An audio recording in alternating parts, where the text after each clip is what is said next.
Vimos los planes para el 7 de octubre, puedes ver los estudios que se hicieron para eso, la construcción de la infraestructura subterránea y el entrenamiento más formal que Hamas estaba recibiendo. Tienen comandos navales, tienen unidades de inteligencia, tienen sirenas cibernéticas, tienen unidades de drones, y todo esto se estaba poniendo en marcha en ese momento. Cuando ocurrió el 7 de octubre, recuerdo que estaba en casa y empecé a ver los reportes de ataques con cohetes y la incursión transfronteriza. Y pensé, Dios mío, esto es una locura. Y luego, en las semanas siguientes, fui aprendiendo más sobre los túneles y los secuestros. Y pensé, esto me resulta muy familiar. He leído sobre esto en los libros de texto, lo vimos en ese entonces, y fue muy decepcionante. Y pensé, ¿cómo fue que Israel bajó la guardia ante esto? El invitado de hoy ha visto los desafíos de seguridad de Israel desde ambos lados del campo de batalla y desde dentro del mundo de la seguridad nacional de Estados Unidos. Justin Leopold Cohen creció en Nueva York antes de mudarse a Israel y ofrecerse como voluntario para servir en la Brigada de Infantería Nahal de las Fuerzas de Defensa de Israel. Fue desplegado en la frontera de Gaza durante la Operación Margen Protector y más tarde pasó a trabajar en la Seguridad Nacional de Estados Unidos. Actualmente es analista senior de investigación en la Fundación para la Defensa de las Democracias, enfocándose en la cooperación en seguridad entre Estados Unidos e Israel, el Medio Oriente y la ventaja militar cualitativa de Israel, en un contexto de cambios drásticos en la región, desde Hezbollah y el Líbano hasta Irán, y el futuro de la alianza entre Estados Unidos e Israel. Hay mucho de qué hablar. Justin, bienvenido. Muchas gracias por invitarme. Justin, quiero empezar desde el principio. Creciste en la ciudad de Nueva York. ¿Qué te hizo dejar Estados Unidos y ofrecerte como voluntario para servir como soldado de infantería en las Fuerzas de Defensa de Israel? Sí, crecí en la ciudad de Nueva York, nací ahí, soy ciudadano estadounidense, mis padres son estadounidenses y eso se remonta a 4 generaciones. Y empecé a pensar en eso cuando estaba en la universidad. Estudié la licenciatura en una universidad a las afueras de Boston y llegas a ese último año y empiezas a pensar, ok, ya sabes, será mejor que empiece a pensar qué voy a hacer cuando me gradúe. Y escuché que un amigo se estaba involucrando en estudios de seguridad y yo no sabía que eso realmente era un campo. Y empecé a investigarlo y parecía, ya sabes, una mezcla de historia militar.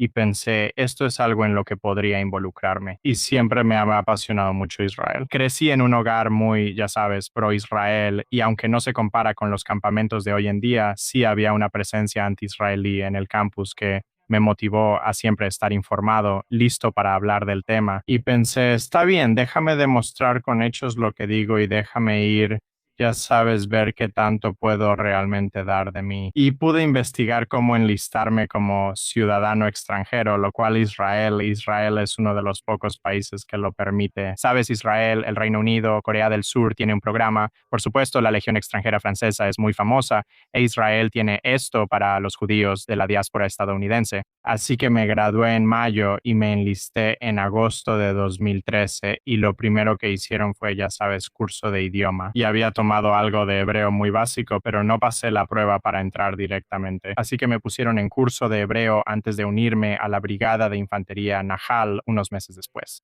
Luego tu entrenamiento básico, tu entrenamiento avanzado, ya sabes, completamente integrado con los israelíes, que todos, por supuesto, tenían 18 años, lo cual es una diferencia de madurez, aunque sean solo unos años. Esos son años bastante críticos. Y luego terminamos nuestro entrenamiento avanzado en mayo del año siguiente. Y luego, por supuesto, lo que llevó a la Operación Margen Protector fue la Operación Guardián de los Hermanos, donde 3 chicos israelíes fueron secuestrados y asesinados. Y eso rápidamente se convirtió en una operación a gran escala en Gaza. Muchos de mi unidad sí entraron a Gaza. Yo formé parte de un grupo que se quedó en la zona fronteriza. Y duró poco menos de 2 meses. Y es curioso pensarlo ahora. Uno puede ver algunas de las señales que llevaron al 7 de octubre. Vimos algunos túneles. Supimos de algunos de los planes para hacer esta gran incursión cruzando la frontera, saliendo por túneles en todas estas comunidades. Y es como, wow, ¿sabes? Como que lo pospusimos, pero no lo cancelamos. Sí, de hecho eso me lleva a mi siguiente pregunta. ¿Estuviste desplegado alrededor de Gaza durante estas operaciones? Quería saber qué aprendiste de Hamas de primera mano que supongo que mucha gente no entendía. Y cuando viste desarrollarse lo del 7 de octubre, habiendo servido personalmente en esa frontera, ¿qué pasó por tu mente? Así que creo que algunas de las cosas que realmente salieron a la luz en 2014 es que vimos los planes, como antes del 7 de octubre, y puedes ver los estudios que se hicieron sobre eso. Y ya sabes, la construcción de la infraestructura subterránea y el entrenamiento más formal que Hamas estaba recibiendo, ya sabes, ves estas críticas, ya sabes, no es un ejército como lo son las fuerzas fuerzas de defensa de Israel. Es como, bueno, tampoco es solo un grupo de tipos enojados con armas ligeras. Tienen comandos navales, tienen unidades de inteligencia, tienen unidades cibernéticas, tienen unidades de drones, y todo esto se estaba poniendo en marcha en ese entonces. Y no había intención de hacerlo en 2014 y ya sabes, por la forma en que comenzó eso, probablemente aceleró las cosas, pero fue algo muy planeado. Es curioso, ¿sabes? Cuando ocurrió el 7 de octubre, recuerdo que estaba en casa y empecé a ver los reportes, ya sabes, de ataques con cohetes y, ya sabes, una incursión transfronteriza, y pensé, Dios mío, esto es una locura. Y luego en las semanas siguientes fui aprendiendo más sobre los túneles y los secuestros, y pensé, esto me resulta muy familiar. He leído sobre esto en los libros de texto, ya lo habíamos visto antes, y fue muy decepcionante. Y pensé, ¿cómo fue que Israel bajó la guardia ante esto? Sí. Exactamente. Ahora, pasando a la frontera norte, estamos hablando de desarmar a Hezbollah. Ahora hay un problema porque Hezbollah mismo se niega a desarmarse. ¿Realmente creemos que las Fuerzas Armadas libanesas son capaces de enfrentar a Hezbollah? ¿Qué podría hacer Israel? ¿Qué opinas al respecto? Es una situación muy preocupante, pero al mismo tiempo es casi la vez que más esperanzas he tenido para el Frente Norte. Estamos viendo muchas cosas buenas que se están diciendo, muchas cosas buenas sobre el papel entre Israel y el gobierno libanés, que por primera vez están diciendo, al menos, que están hartos de que Hezbollah los meta en conflictos. Sabes, no nos gusta mucho Israel, pero ya no queremos pelear. Y están haciendo estos acuerdos como el reciente marco trilateral que Estados Unidos ayudó a negociar, que dice, está bien, busquemos una manera en la que las Fuerzas Armadas libanesas puedan asumir la responsabilidad de mantener a Hezbollah desarmado, fuera del sur, lejos de la frontera israelí. Y eso me suena genial. El problema, como dijiste, es si realmente podemos confiar en que las Fuerzas Armadas libanesas hagan esto. E incluso si tienen la intención, tienen la capacidad, que es algo que hemos experimentado una y otra vez. Sabes, no es la primera vez que el gobierno libanés ha dicho, está bien, sí, vamos a ser la única fuerza responsable de la seguridad en Líbano. Vamos a tener el monopolio de las armas y a menudo solemos ver este tipo de esfuerzos mínimos. Ya sabes, como mira, aquí hay un alijo de armas en el que entró el ejército libanés y lo destruyeron. Hay algunos arrestos y luego, a medida que hay más cobertura mediática, es como, bueno, este alijo en realidad ya había sido abandonado. Y las armas que se confiscaron eran en su mayoría armas pequeñas. Y es más de lo mismo. Y ese es realmente el problema en el que están Israel y Líbano. Y luego, como dije, todavía me siento un poco esperanzado porque las zonas piloto ya comenzaron. Estamos viendo que las Fuerzas Armadas libanesas realmente se están desplegando en la frontera. ¿Cuánto están haciendo? Parece seguir siendo un esfuerzo mínimo. Pero si alguna vez iba a funcionar, creo que ahora es la oportunidad de que funcione, ya que Hezbollah está en su punto más débil. Y han perdido a miles de combatientes. Se ha destruido mucha infraestructura y el gobierno libanés está bajo mucha presión de Estados Unidos para que esto funcione. Así que si realmente pueden motivarse a actuar y comprometerse de verdad con las dos zonas piloto que tienen, eso podría ser una señal para las fuerzas de defensa de Israel, como decir, está bien, pasemos de 2 a 3, de 3 a 4. Y gradualmente, las fuerzas de defensa de Israel pueden retirarse al lado israelí de la frontera y volver a eso. No nos caemos bien, pero tampoco queremos pelear. Eso puede ser simplemente el status quo. Estamos teniendo el mismo tipo de discusiones con Hamas, tratando de lograr que se desarmen. ¿Qué tan diferente es esa situación? ¿Crees que es más probable o menos probable que se desarmen? ¿Qué opinas al respecto? Así que es una comparación interesante porque, como dijiste, están más o menos en las mismas etapas. Hemos tenido combates tan intensos desde octubre de 2023 y Hamas y Hezbollah ambos han sido severamente debilitados, tanto en personal como en armamento, pero siguen resistiendo, siguen luchando.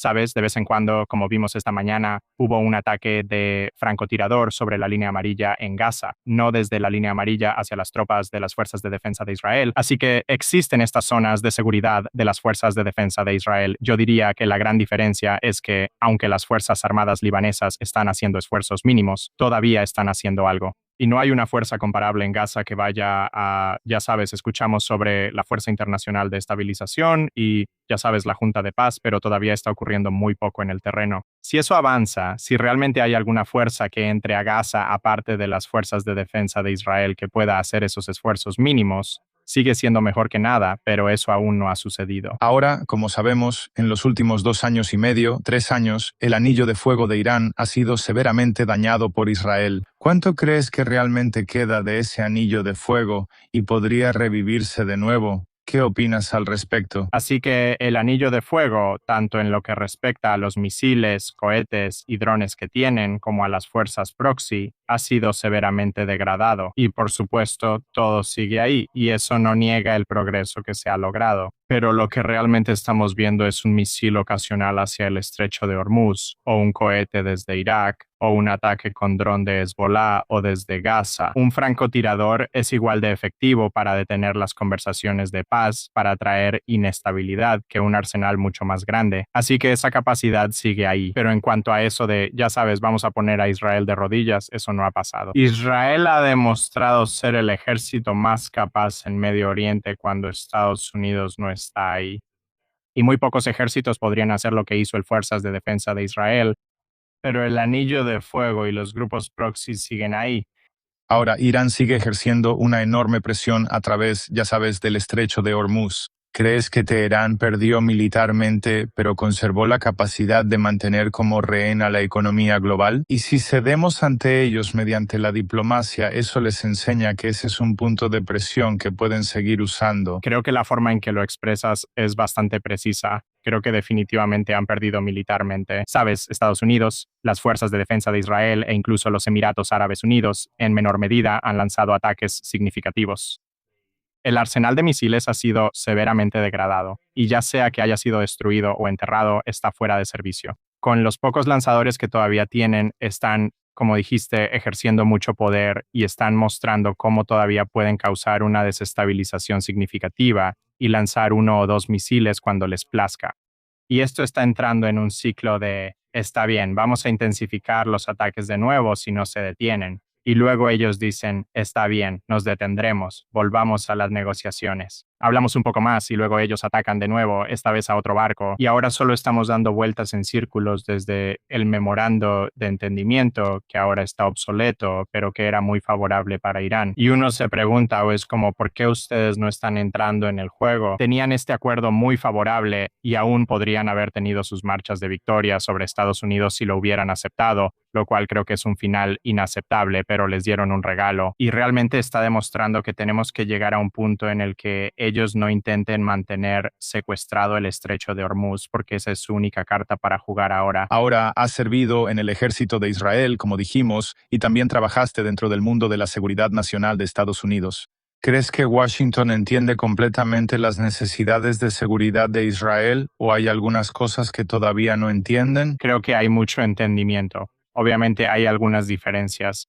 Me encanta cuando los objetivos coinciden, pero son dos naciones independientes. Cada una tiene su propio punto de vista sobre cómo manejar las cosas. Y el entendimiento es sobre el panorama general. El presidente Trump y el primer ministro Netanyahu están de acuerdo en que Irán no puede tener un arma nuclear. Y creo que eso es algo universal en todos los ámbitos. Hemos visto lo que pueden hacer con misiles y grupos proxy, y si consiguieran un arma nuclear estarían aún más envalentonados. Luego están las diferencias sobre cómo lograr eso. Esa pequeña diferencia puede ser explotada porque vemos que Israel arrastró a Estados Unidos a la guerra, y no fue así. Irán y Estados Unidos han sido enemigos desde el 79, han causado caos en la guerra de los petroleros. Sus grupos proxy han matado a soldados estadounidenses, ya sea en Irak o en Líbano. Y esta es tanto la lucha de Estados Unidos como la de Israel. Y esas diferencias en la comprensión de las necesidades de seguridad no creo que sea de tanta consecuencia como para decir que, bueno, se están separando, ya no van a estar en la misma sintonía. Pero ahí está. Ahora, obviamente, hay un debate en Estados Unidos sobre la relación entre Estados Unidos e Israel desde una perspectiva puramente de seguridad nacional estadounidense. ¿Qué obtiene Estados Unidos de Israel que la gente no sabe? Definitivamente, en los últimos años hemos llegado a un punto de inflexión sobre cómo debería evolucionar la relación de Estados Unidos con Israel, como dijiste. Y lo que Estados Unidos gana, es tener el ejército más capaz en Medio Oriente, ya sabes, listo para respaldarnos en cualquier momento. Y ya sabes, mientras Estados Unidos intenta enfocarse más en otras amenazas como el mar de China Meridional y Taiwán, podemos sentirnos tranquilos sabiendo que Israel puede manejar las cosas en Medio Oriente si tenemos otras prioridades. Y ese tipo de garantía de seguridad futura tiene un valor inmenso. No queremos vernos arrastrados al Medio Oriente cada vez que algo estalle. Y tener a un Israel capaz es beneficioso para Estados Unidos, y eso es solo un escenario futuro. En los conflictos que hemos visto actualmente, Israel ha lanzado miles de ataques contra Irán, lo que hizo que la carga militar estadounidense fuera más ligera.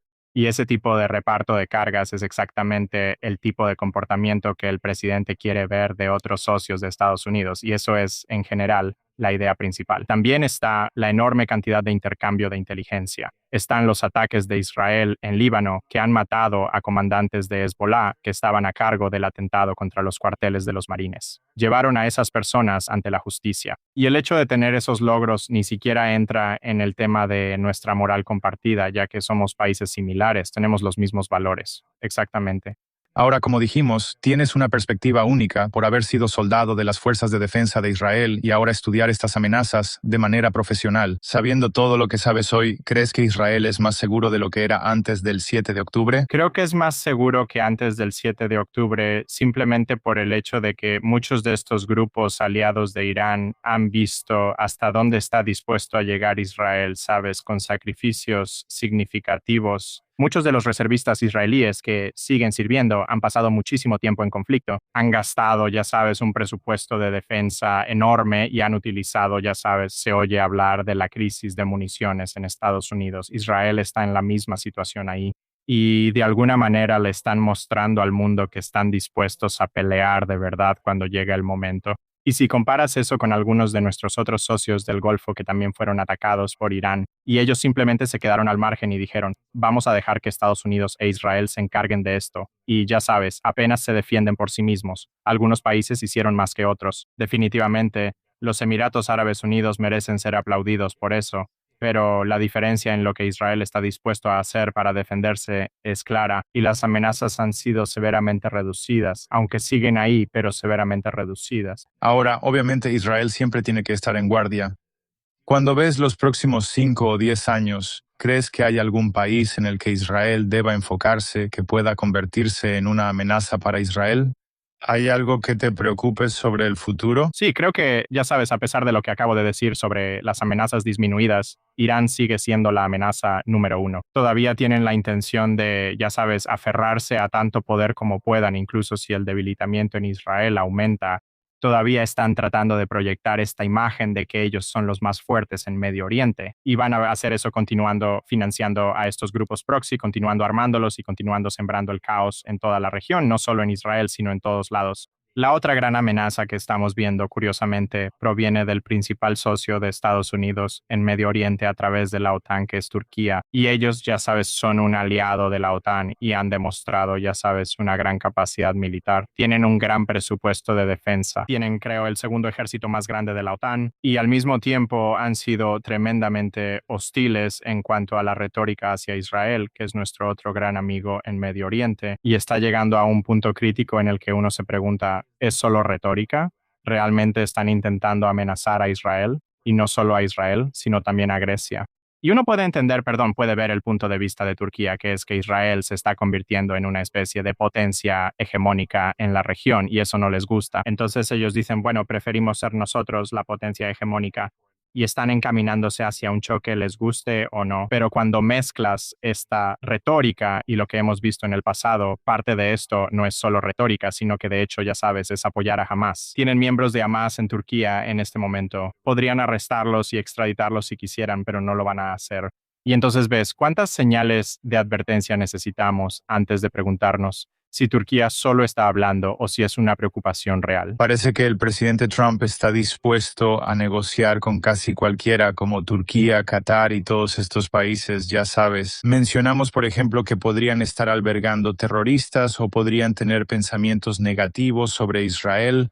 ¿Qué opinas sobre la disposición del presidente Trump de hablar básicamente con todos? Creo que es importante, sabes, eres el líder del mundo libre. Deberías hablar con todos los que quieran hablar. Así es como eventualmente se resuelven los conflictos, ya sea que haya acción militar y luego diálogo, siempre hay diálogo primero.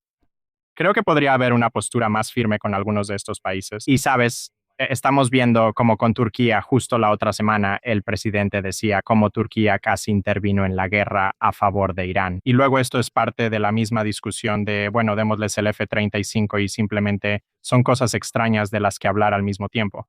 Pero aún así siempre deberíamos estar hablando, pero no deberíamos ceder activos como el F-35 si pensamos que este país podría intervenir en nuestra contra. Quiero hacerte una última pregunta. No mencionamos a los hutíes. Vimos que los hutíes se atribuyeron ataques contra la infraestructura energética de Arabia Saudita. ¿Eso demuestra que los hutíes siguen activos y son capaces de llevar a cabo sus ataques terroristas? ¿Qué tan preocupados deberíamos estar por los hutíes? Sí, bueno, no soy un experto en Yemen, pero como has visto, los hutíes siguen siendo una fuerza a la que hay que tenerle respeto ahí. Y de la misma manera en que Irán está amenazando el estrecho de Hormuz, los hutíes tienen una capacidad similar para amenazar el comercio marítimo que pasa por ahí. Definitivamente sigue siendo un problema. Y a pesar de los esfuerzos anteriores de Arabia Saudita y de Estados Unidos para debilitarlos, ellos han logrado mantenerse. Justin, quiero agradecerte por tu tiempo.